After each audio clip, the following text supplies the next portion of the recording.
Bonjour à toi, j'espère que tu vas bien. Bienvenue sur cette nouvelle vidéo YouTube.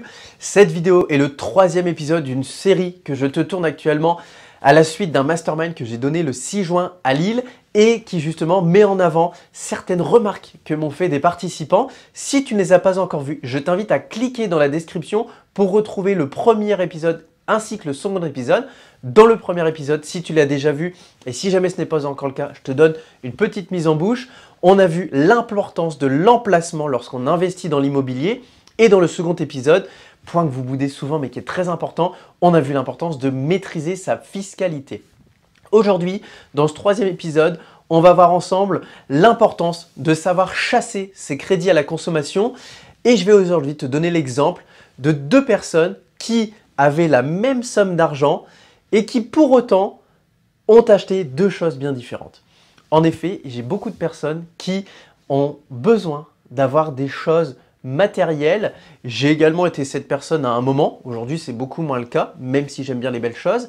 Et en fait, j'adore cette histoire parce que ça va te permettre de faire le parallèle entre peut-être ta situation et une situation que moi-même j'ai vécue. On est dans un système où aujourd'hui, tu possèdes 10 000 euros. Tu as envie de te faire plaisir, tu as envie d'acheter une belle voiture. Deux solutions. Soit tu peux emprunter ces 10 000 euros par la banque, soit tu peux payer ces 10 000 euros cash et acheter la voiture de tes rêves.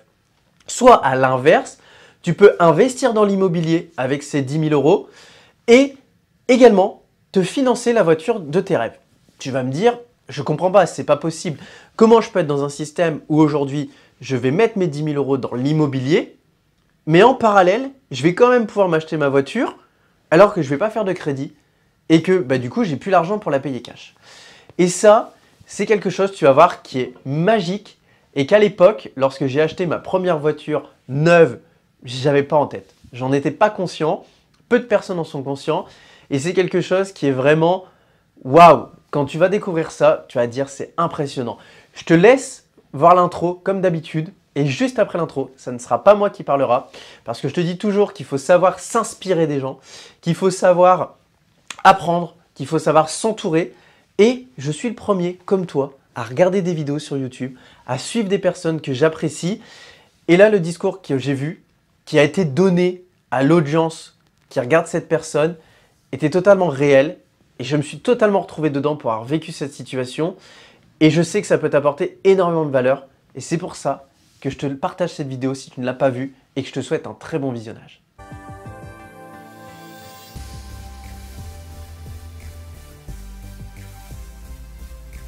Ce que je vous propose maintenant, c'est que dans la pratique, nous voyons la différence entre deux personnes qui veulent la même chose, qui ont le même montant d'argent, mais qui vont simplement l'utiliser d'une manière différente.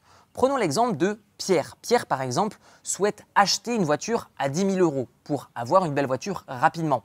A l'inverse, Thomas, lui, a également 10 000 euros, sauf qu'il va les investir dans l'immobilier et utiliser les revenus de ses biens immobiliers pour louer une voiture. Alors, Pierre se rend sur Le Bon Coin ou La Centrale et il trouve une petite Peugeot 208 pour approximativement 10 000 euros. Sa Peugeot 208 perd approximativement 20% de valeur par an, ce qui signifie que dans 5 ans, sa voiture qui valait 10 000 euros vaut maintenant 3 276 euros et 80 centimes. Pierre a donc perdu en 5 ans 6 723 euros et 20 centimes. A l'inverse, Thomas, lui, va investir dans l'immobilier avec ses 10 000 euros. Donc il va voir une banque, il va emprunter de l'argent, investir dans un appartement, un petit appartement, pas obligatoirement en plein centre de Paris avec vue sur la Tour Eiffel, mais il va investir dans un petit appartement, il va mettre en location, il va déléguer à une agence de gestion locative, il va gagner de l'argent, il va utiliser cet argent pour rembourser son crédit, payer un minimum d'impôts puisque Thomas va apprendre à payer le moins d'impôts possible et de ce fait, il va utiliser les revenus qui lui restent à la fin pour louer une voiture. Voyons dans la pratique combien est-ce que ça va lui rapporter et lui coûter. Thomas va donc emprunter 108 000 euros sur 20 ans. Il va ajouter ses 10 000 euros d'apport. Il va donc encaisser 8 640 euros de loyer par an, ce qui correspond à 8% de façon nette par année par rapport au capital qu'il aura investi. Cela signifie qu'il devra rembourser par mois 450 euros, donc 5 400 euros par an de remboursement auprès de la banque, qui aura été remboursé par son locataire, non pas par Thomas. Notez qu'ensuite, ça lui fera 3 240 euros de revenus nets par an. Et donc concrètement, après 5 ans, quelle est la différence entre Pierre et Thomas qui lui a investi dans l'immobilier. Eh bien Thomas aura gagné 16 200 € net d'impôts dans sa poche, tandis que lui, Pierre, aura perdu 6 723 € et 30 centimes en ayant simplement sa Peugeot 208. Et oui, mais du coup, Thomas, qu'est-ce qu'il aura comme voiture? Eh bien Thomas, en attendant, il se rend dans la petite concession de Mercedes et il prend une Mercedes classe A à 270 € net par mois.